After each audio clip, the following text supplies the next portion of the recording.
Hello, and welcome to yet another episode of Metro Exodus. I'm Danish Mall, and we're gonna continue our story. Story time, yay! So,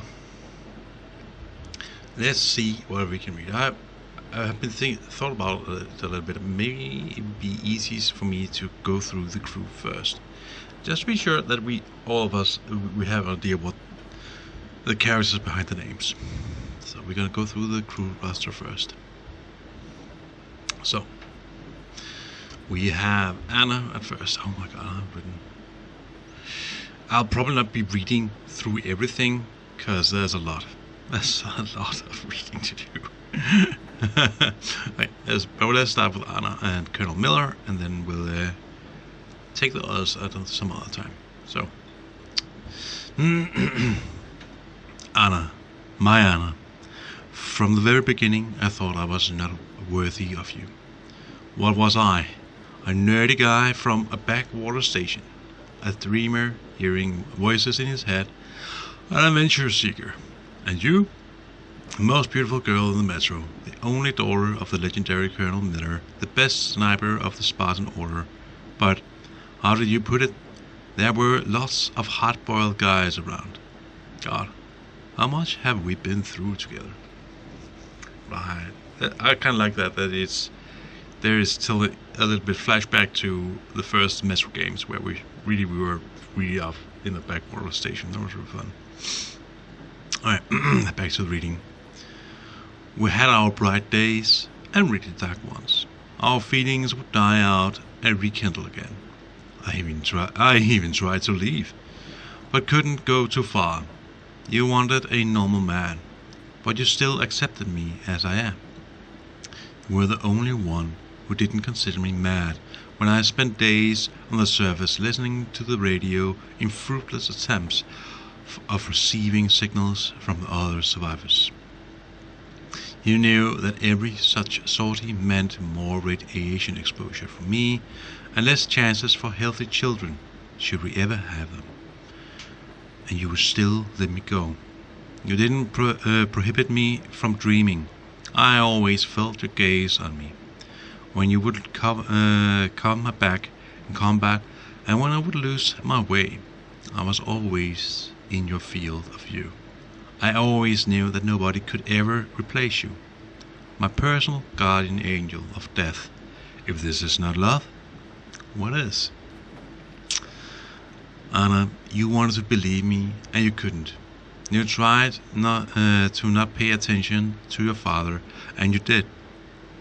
The Colonel firmly believes that our country is occupied, and that the war is still going on, and that makes us jumpy. Makes us expect an attack at every turn. Makes us look for traces of enemy presence everywhere. He has us riled up, and Anna is not immune to that. She was so eager to find the occupying forces in that tiny abandoned village near the bridge over the Volga that she saw an American banner in a mere old t-shirt. She went to investigate and fell through the roof of an old chemical storage silo. Luckily, the chemicals seemed to have been long since expired, and Anna got away with just a few bruises. Needless to say, there was not a trace of foreign troops' presence anywhere close.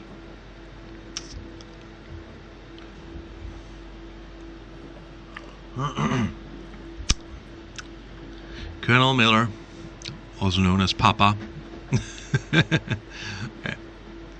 Miller. Colonel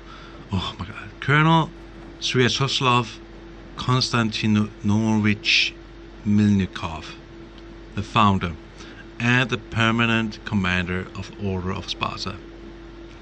Miller picked and trained each Spartan individual.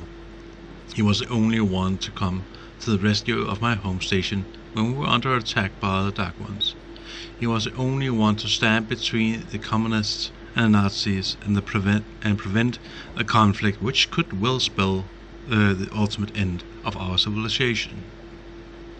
It was Miller who accepted me into the order, and blessed our union with Anna, his only daughter. I became his son-in-law, but could never amass the courage to call him Dad. Nothing but Colonel, with a Sir, of course. In the D6 defense, the Colonel lost his best fighters and his old self. Something is forever something is forever broken in him. He became cold, completely intolerant of any dissent. Sometimes I feel he's sorry he didn't object his daughters marrying me. He would have probably preferred Hunter as his in-law. But Hunter is missing, and I dragged his daughter into a maelstrom none of us might ever emerge from. I dragged the Colonel into the worst adventure of his life.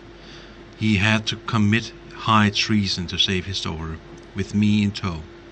He is convinced that the war is still going on, that Moscow had to fake death to prevent the final murderous strike from being launched against it. But Anna is still his daughter, and I am still one of his soldiers.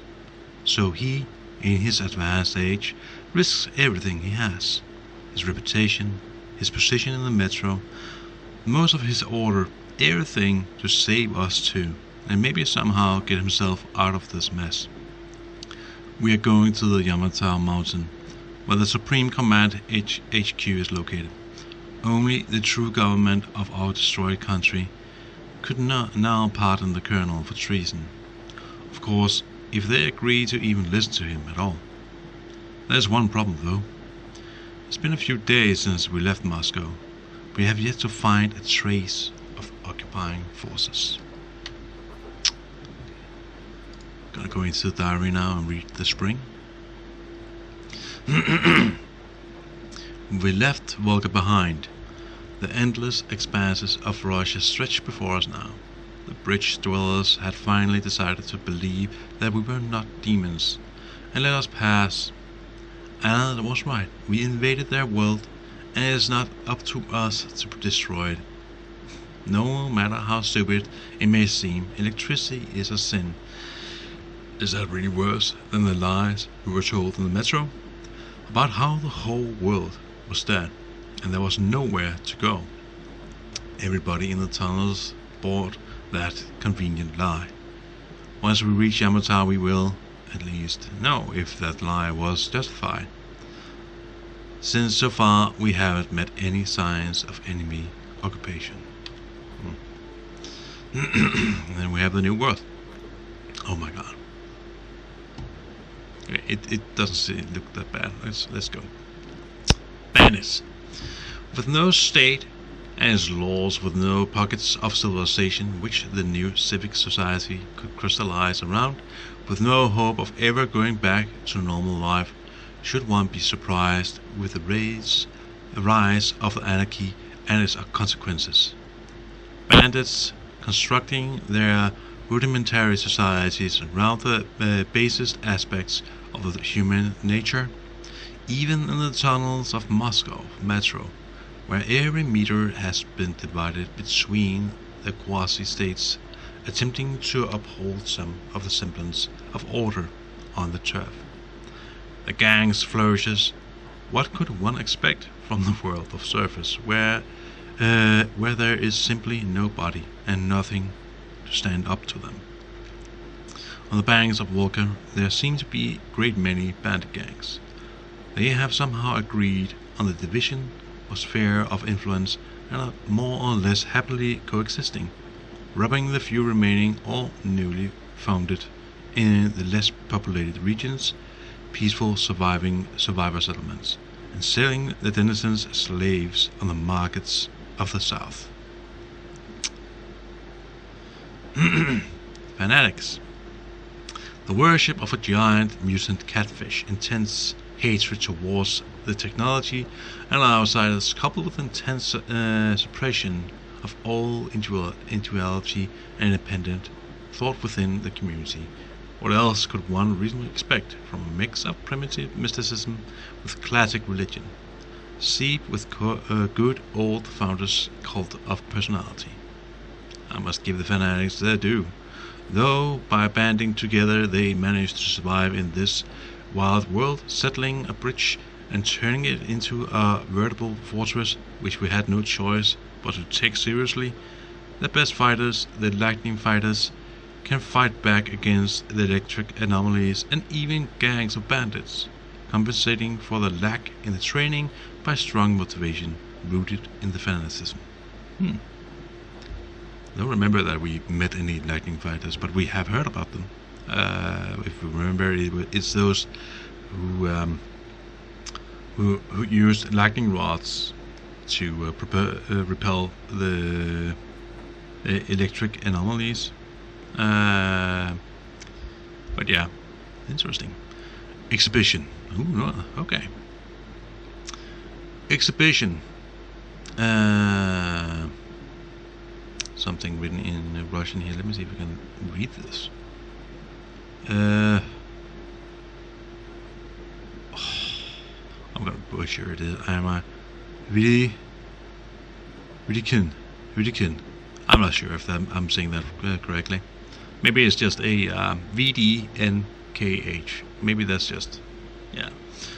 My home station, now a part of VDNKH Commonwealth, together with Alexeyevskaya and Rishtskaya.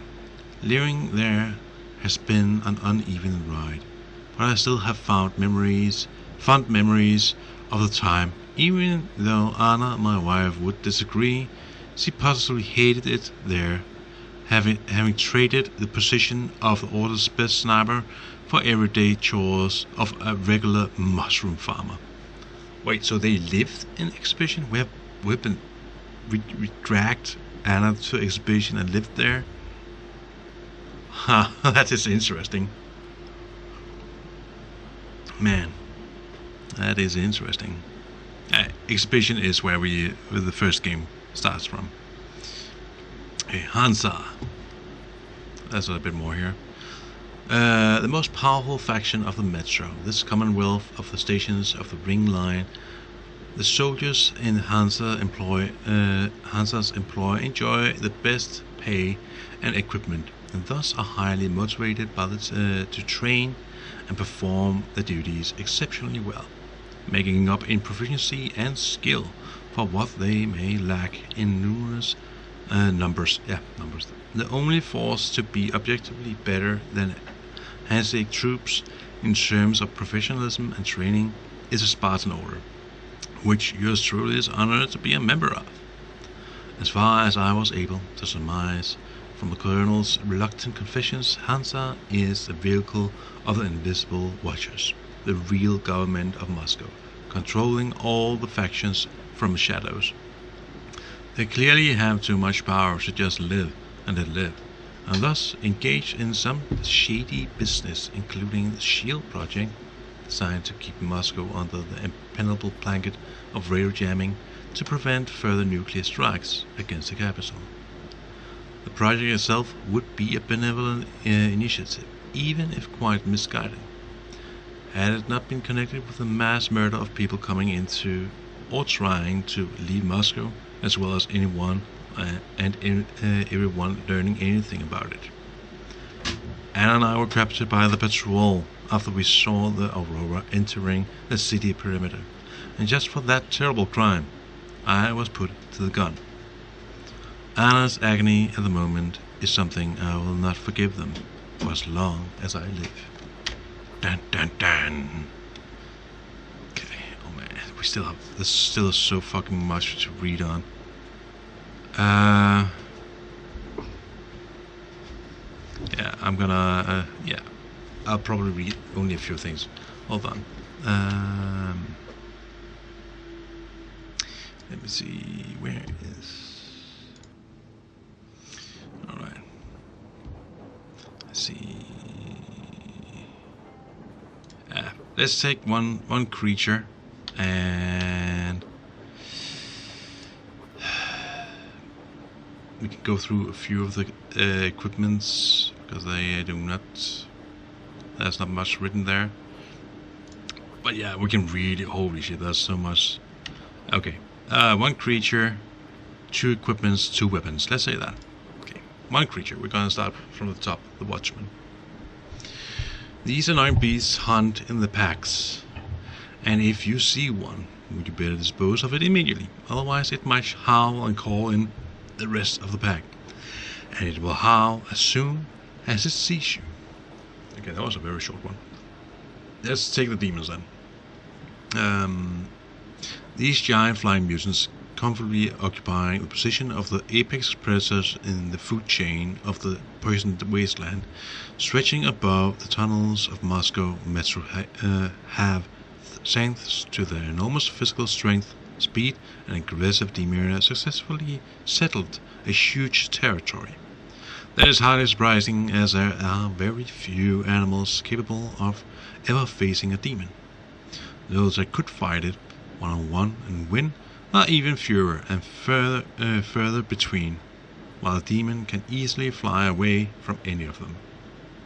Luckily, because of these strengths, the demons, like the large birds of prey of the past, prefer to live and hunt alone, or in very small groups, and thus do not present an immense threat to a careful traveler.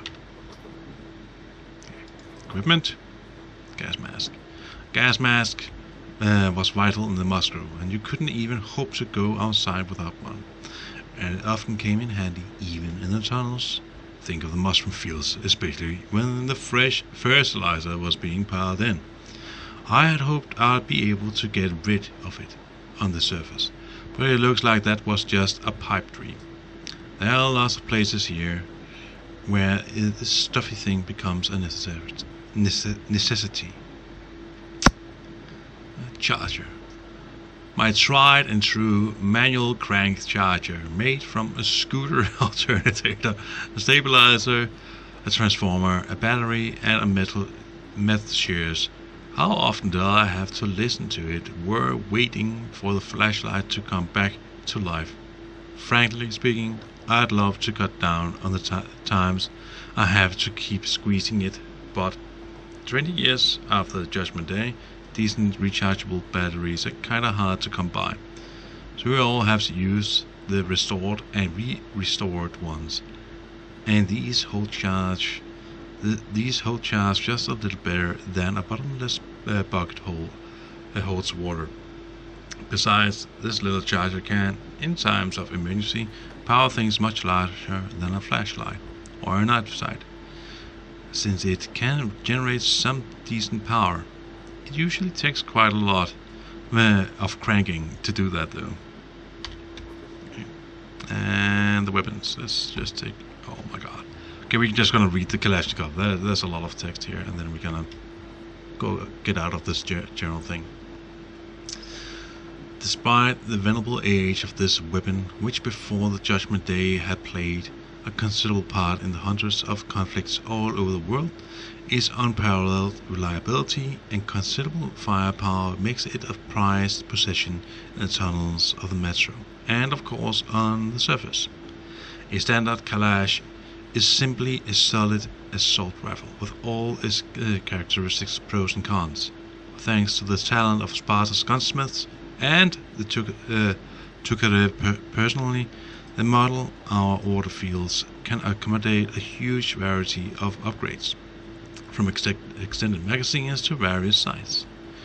Not only that, with a few simple operations and spare parts, it can be turned into a weapon of a different class, from a short machine pistol that excels at close range to a light machine gun. This does not mean that the underlying concepts, simplicity and reliability have been sacrificed, either, even through my Kalash is many years my senior. It saved my bacon on many an occasion and would shoot like nothing happened even after taking a dip in the marsh. Weapons are something we people are definitely good at making. They'll probably be ready to kill years after there remains nobody on the face of the planet capable of pulling the trigger. Alright. Let's check the radio. If I can remember how to do this.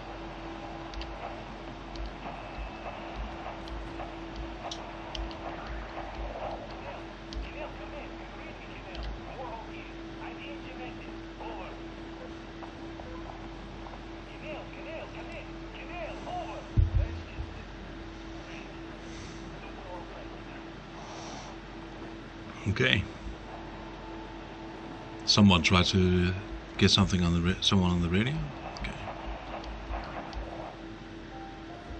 We have music. Why are you guys kissing Menchikov's ass so much? All this advances even arrived in Irkutsk. Not even 2 years. You better reconsider your position on Meshnikov. Did you forget who started trading with the convicts from Zolotoy? Huh? Well, that was Zakhar's idea. And Zakhar is the man. He crossed by Gal. Alone. He would sign up to anything he proposes at once. While Menchikov, I couldn't care less about. Aren't you getting too big in your head? You're so cool now that the relay gang is off your case? Don't fall off that high horse. Go to hell, Dan. Alright. I can live with listening to Menchikov if you're so fond of him. Enough of that shit already. The important part is that Irkutsk is still around, and you guys are too. You're right. That is the important part. Well, give my regards to Menchikov. Over and out. You devil. Over and out. Alright. A bit of bandit talk there. Okay.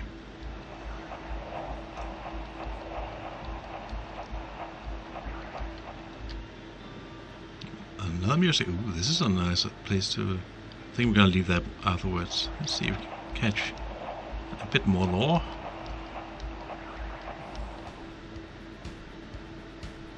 Nah, okay, let's leave it there then.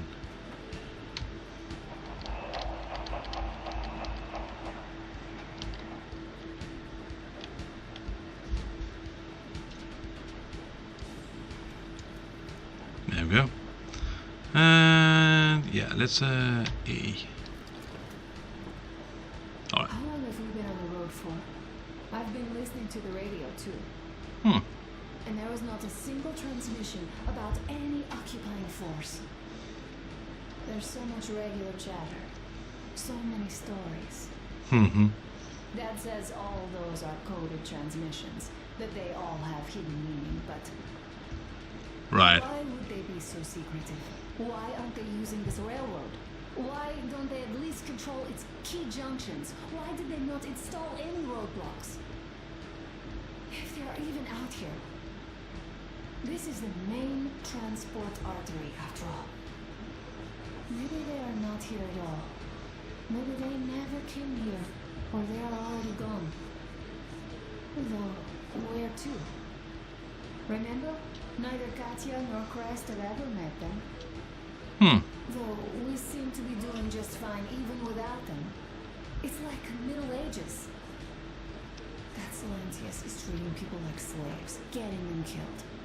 I can't believe they had it worse without his lies, nonsense, and human sacrifices. And us? We had been living down there for so many years, fighting each other. And nobody even thought you could live outside. Yeah. Alright, let's have a little look. Out here. Oh, yes. Doctor has already set his shop up. Ooh. Wanna go look? It's so cool. Yes, have a look. Here, Uncle Tom. Hi, Artyom. See my new place? Fit for a king, I must say. Wow. What do you think of this workbench, eh? Everything is within reach, yet there's so much space left. Most of the stuff you and the guys found outside and gave to me went into making this workshop happen. So thank you. We'll have to keep pitching in like this too. Looks like we're facing a long journey, and useful things like ammo or equipment don't grow on trees. Plus, the further from Moscow we get, the harder they'll probably be to get. So don't forget to collect all the materials you find to keep us going. There's so many things to do. I haven't decided where I'm going to work on the suits, but I'll have to, and soon.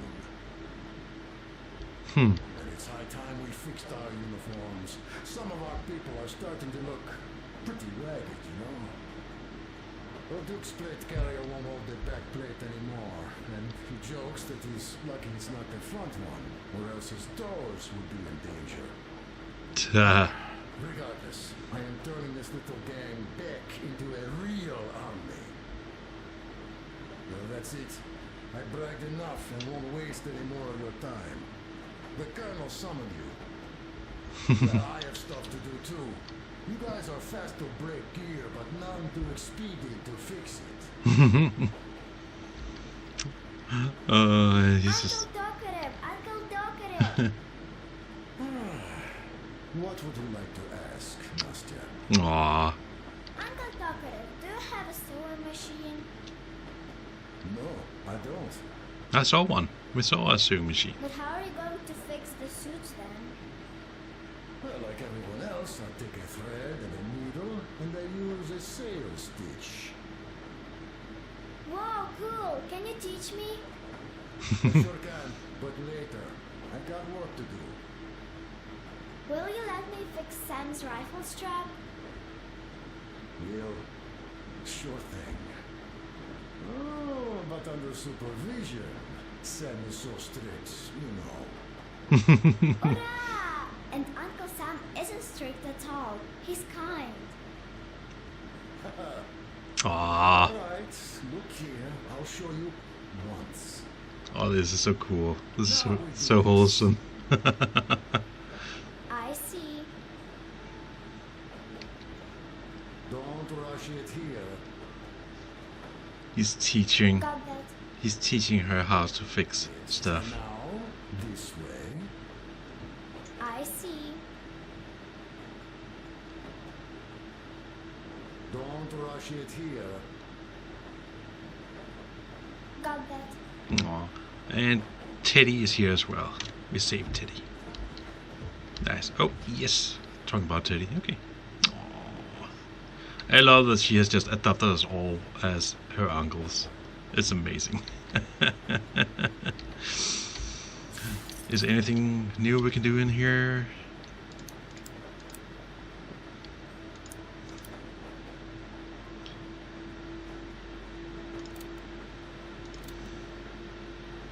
Doesn't look like it.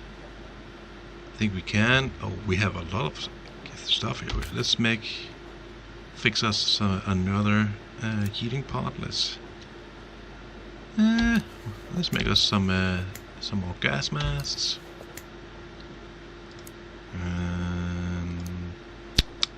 What else? Now, since we can see our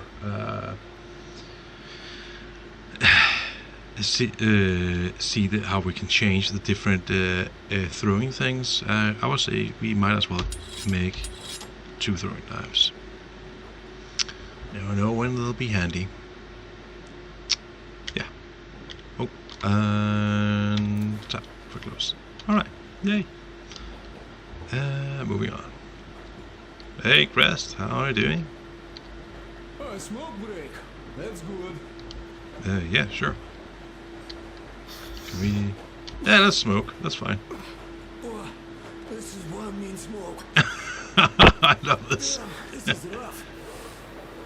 Well, nothing we couldn't take. Just hanging out with Crest here. Well, you're the right kind of guys. You, the Colonel, Duke, that guy did a swell job on that bridge. Now he's bragging about it like a child. He's a child, really, no, a child, but he's good. So, yeah, what did I want to say? Yes. Thank you. You people accepted me, and I'm a simple guy. I will pay that debt back, okay? So, how do you like it out here after your tunnels? Freedom, huh? Sure thing. So much space. It feels too empty to me, though. Just reeds and ruins and those damn mutants. Hate them. Phew. Yeah, mutants are bad. Mutants are shit. I'll give you that. No, you guys are gonna see the government. So, bratucha, don't be mad, but just tell me, what the hell do you even need them for? Well, of course, it might be interesting to take a look, but throughout all of my rambling, I only met two kinds of ex-government people. Dead ones and gang leaders. And let me tell you, the latter are much worse than your typical bandit. They just have to make a speech before doing something awful. Okay. So what I mean, I didn't really care about the government even before the war, much less now, when everything's long since gone to shit. So what for, really? Answers? I'm Maybe? a simple man. Artyomich, I told I'm with you, that means I'm with you for the long haul. But I'd much rather find a nice place to live at than go see the government. Of course, they could give us luxury bunkers or something. Yeah. Well, Artyom, you seem cold. Go get warmed up a bit. I'll smoke some more. There's stuff to think about. Alright. Or just stay. We have enough space now. Nice. That's really nice to there's this thing. Can we go out here? No, we can't. Okay. We have a little toilet here. Remember this carriage, we snuck through it and fought off some bandits. So it's...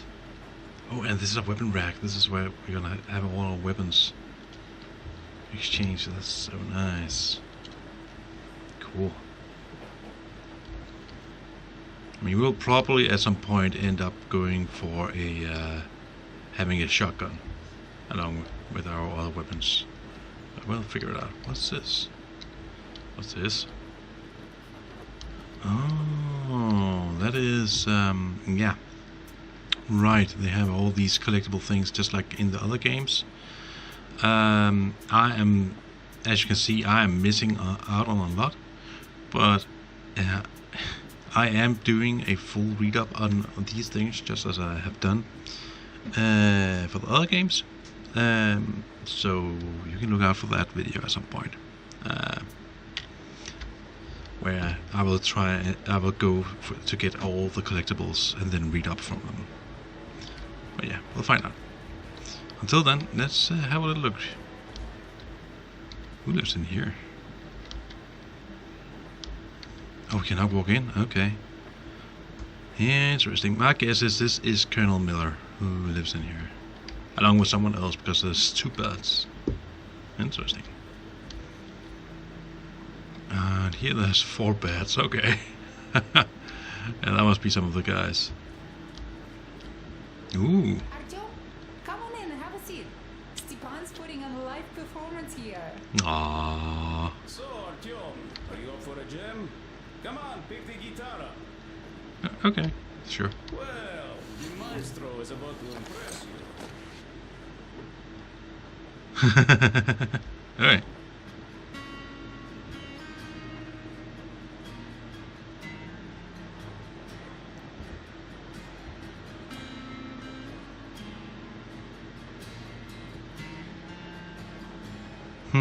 Interesting.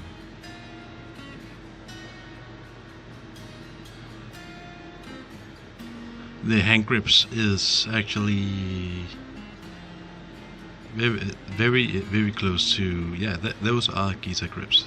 Interesting. Cool. I love those small details.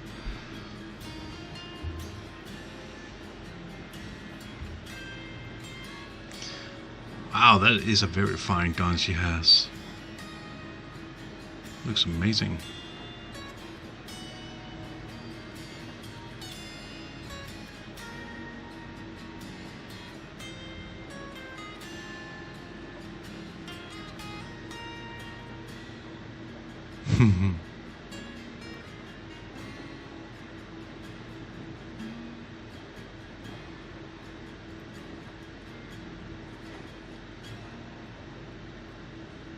Thank you, Stepan. I'm sorry to ask, Katya, but Nastya's father, he's dead, isn't he? Does Nastya know? He is. I tried keeping it a secret. Told her he left for the market. Around 3 days passed, and I still kept it in. I just sat there with a needle in my hand and didn't see anything. It was all black before my eyes. And then she snuggles up to me and says, "You should cry, Ma. You will feel better." Sienna used to say it. So I cried and cried. She knows. She knows it all. Oh, I'm sorry, Katja. I'm so sorry. Let me tell you how we ended up at the bridge. We used to live in northeast from here, quite close if you go in a straight line. But it took us a month.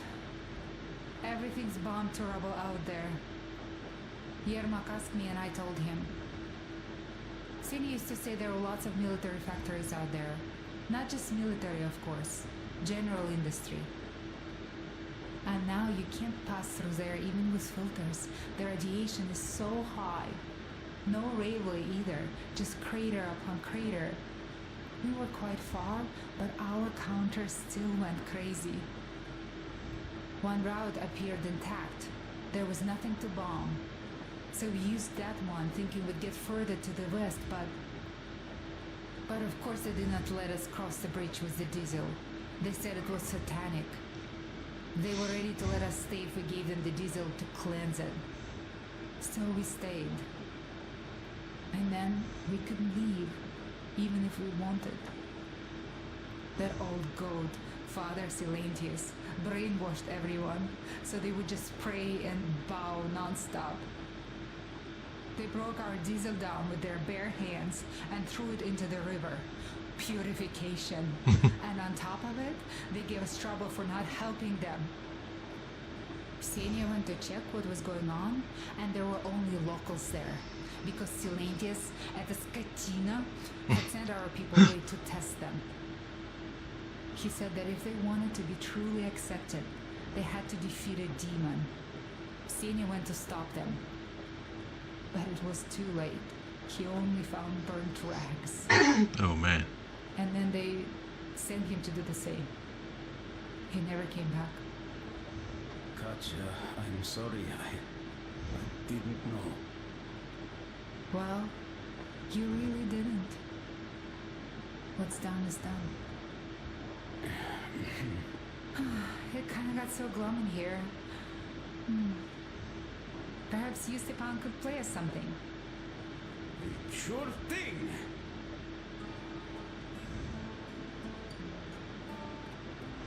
Oh, that's sweet. So we got a little bit more of info there.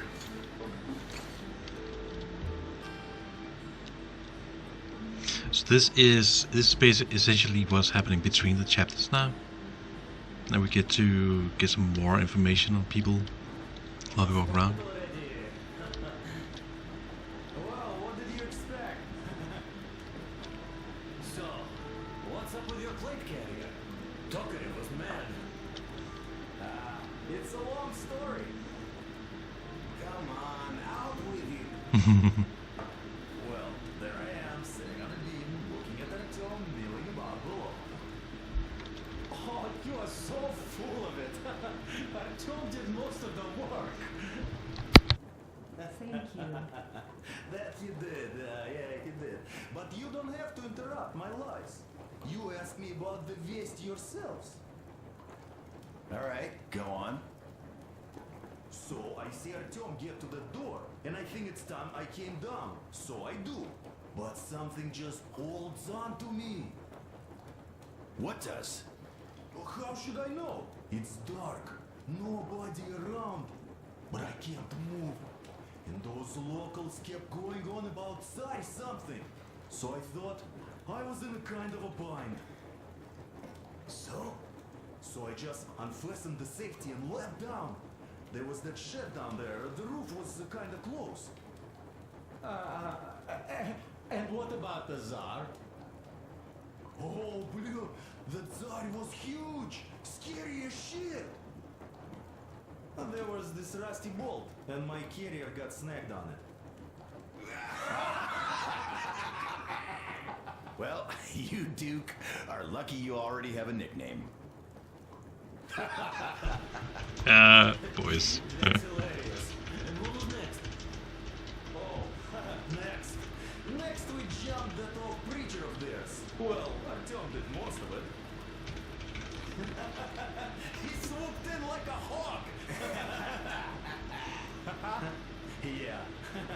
is good.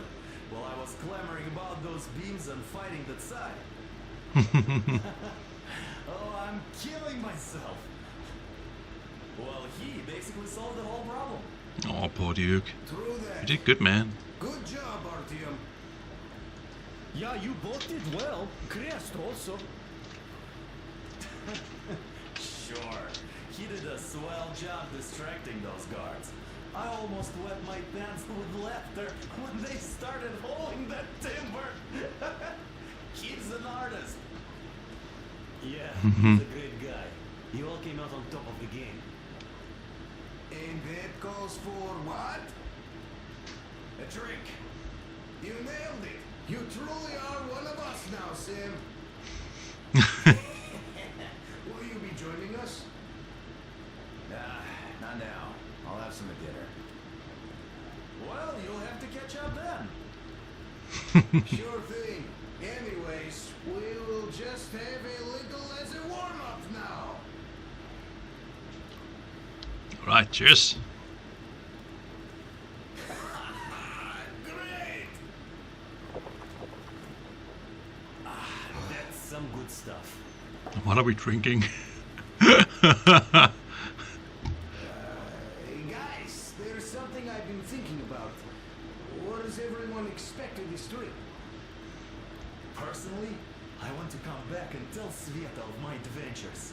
So that she'd look at me with her huge gray eyes without blinking and keep saying, "You're such a hero, darling." Aww. So you're expecting heroics and scars. That works. And why did you come? Well, my heart is aching for true romance. But in the metro, all women want a solid relationship, a reliable husband, a real provider. Uh-huh. Enough of that smug smile. It's unbearable. Not that I've had much better luck here so far. As soon as Katya came aboard, Stepan started cooing around her like a peacock. You should be happy. Katya is a tough girl. You'd be under her thumb in no time. That is unlikely. I'm not the kind of man to upstage his friend in a contest for a lady. Especially when that friend promises to break my arm.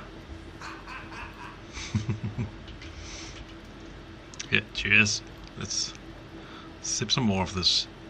Whatever we're drinking. I'll catch my stroke of luck soon enough. There in Yamantau, women from all over the country have already gathered, waiting for yours truly. How about you, Demir? What made you go?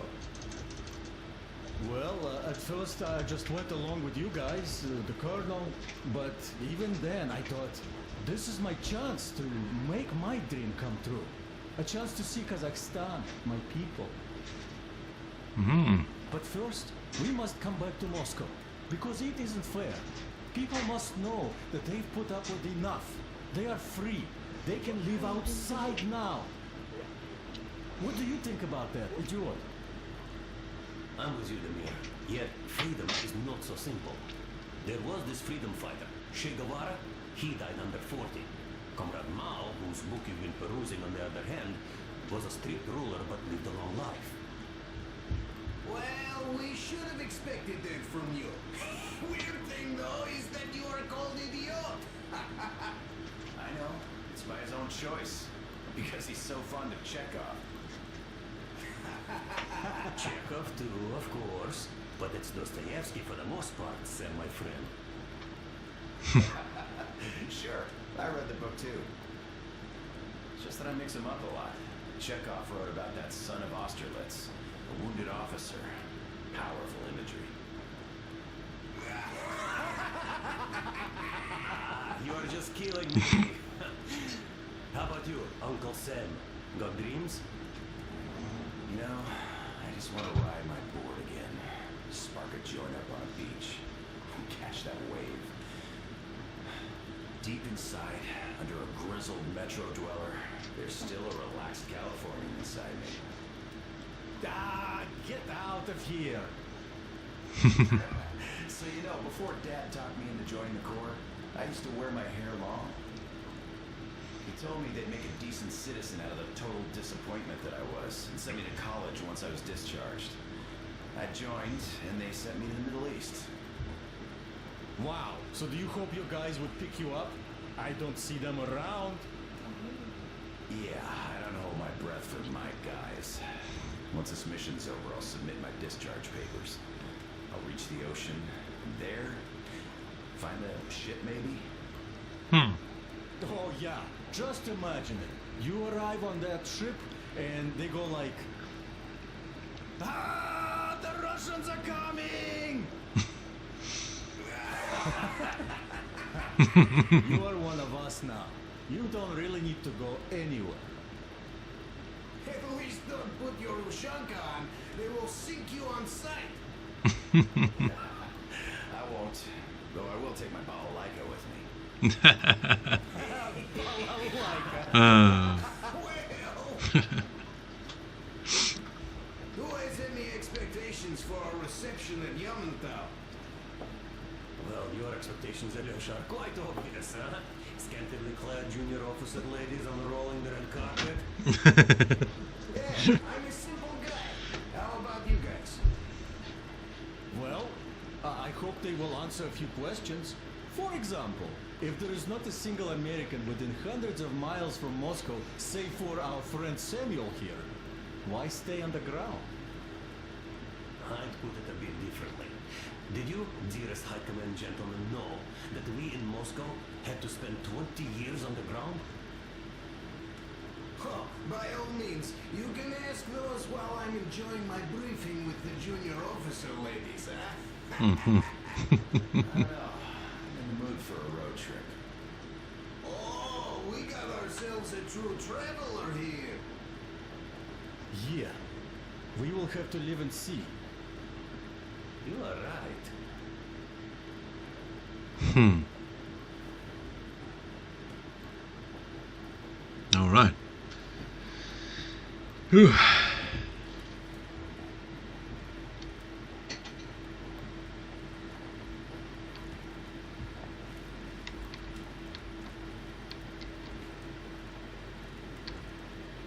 Let me see, can we talk with? One of my favorites.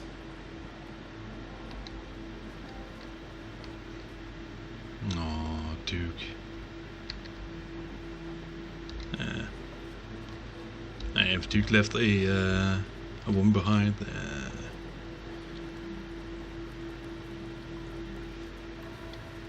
all right.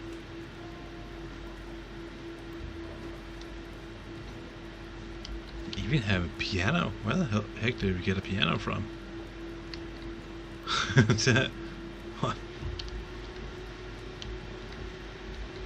We have some mutated rabbits and some food. Nice. All right. Let me check the time here, just to be certain what the time is.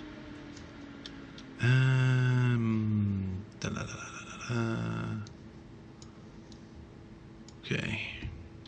Yeah, we are past time, so that means next time we will be going up to the bridge, I was about to say, the front of the train, have a talk with Miller, and yeah, see what he has on in his mind.